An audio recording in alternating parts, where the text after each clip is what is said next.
Hey guys, what's up?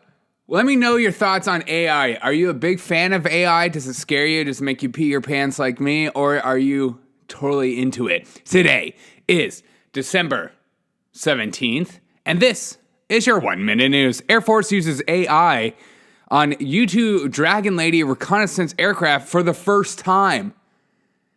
And now we'll have World War III. Capella Space launched a satellite capable of taking clear radar images of anywhere in the world with incredible resolution, including through walls of some buildings.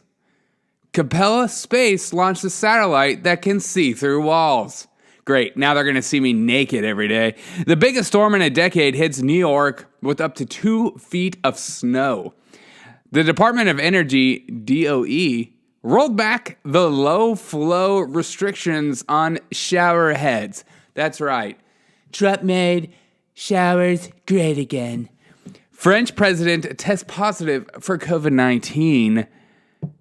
If he would have just worn a mask. Congress is close to the $900 billion stimulus deal, including checks for people up to $1,200. That's right.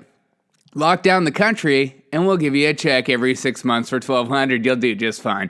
FDA to vote on Moderna COVID vaccine today. And this is a little-known secret. Under the PrEP Act, companies like Pfizer and Moderna have total immunity from liability if something unintentionally goes wrong with their vaccines. So, are you going to take it? Today in history,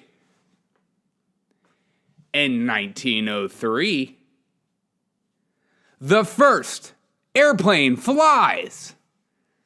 Amazing. I think it went like 12 feet. Incredible.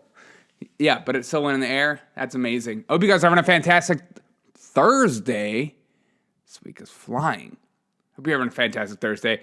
And as always, I will see you tomorrow morning for another edition of the 1 Minute News.